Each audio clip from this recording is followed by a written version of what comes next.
Bonjour et bienvenue dans une nouvelle vidéo consacrée à la résolution de sujets bac.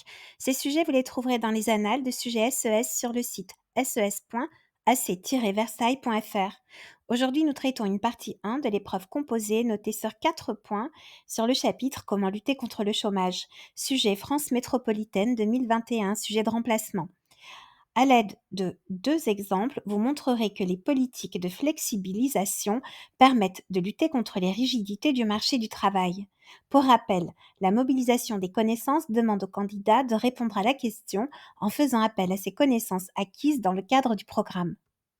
J'insiste, pour traiter la partie 1, il ne suffit pas de répondre par des définitions. Par exemple ici, flexibilité. Ce qui est attendu, c'est une réponse structurée, comportant des définitions bien sûr, mais surtout une ou plusieurs explications, impliquant notamment en économie des mécanismes.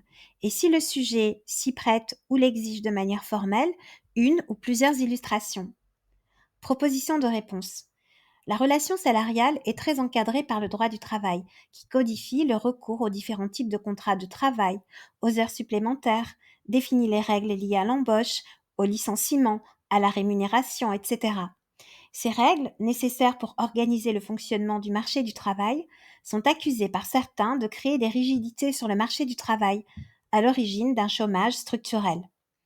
Le chômage structurel est un chômage de long terme dû aux structures inadéquates sur le marché du travail qui ne permettent pas à l'offre de travail des travailleurs et à la demande des organisations productives de s'équilibrer naturellement comme dans le modèle standard du marché du travail.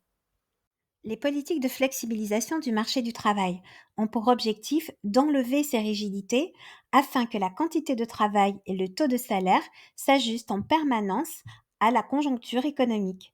De manière générale, la flexibilité désigne la capacité d'une entreprise à faire face sans délai aux fluctuations et aux modifications de la demande. Par exemple, la flexibilité quantitative interne consiste à faire varier le temps de travail au cours de l'année. Cette flexibilité peut être obtenue par le recours aux heures supplémentaires et à l'annualisation du temps de travail, qui n'est plus défini sur la semaine, 35 heures hebdomadaires, mais sur l'année, par exemple un forfait de 1600 heures. Autre exemple, la flexibilité quantitative externe, qui consiste pour l'entreprise à faire varier son volume de main-d'œuvre en ayant recours au marché du travail. CDD, CDI par projet, intérim, licenciement. Ainsi, en 2013, le gouvernement français a négocié un certain nombre d'accords avec certains syndicats facilitant les licenciements collectifs pour les firmes multinationales. Les licenciements collectifs sont désormais possibles dès qu'une seule filiale a des difficultés économiques. Avant ce changement, il fallait que toutes les filiales aient des difficultés pour faire des licenciements économiques. De nombreuses politiques en France et dans les pays européens ont libéralisé le marché du travail. Les premières réformes ont été faites en Allemagne. Cette vidéo est à présent terminée et je vous retrouve très bientôt pour un nouveau sujet bac. Au revoir.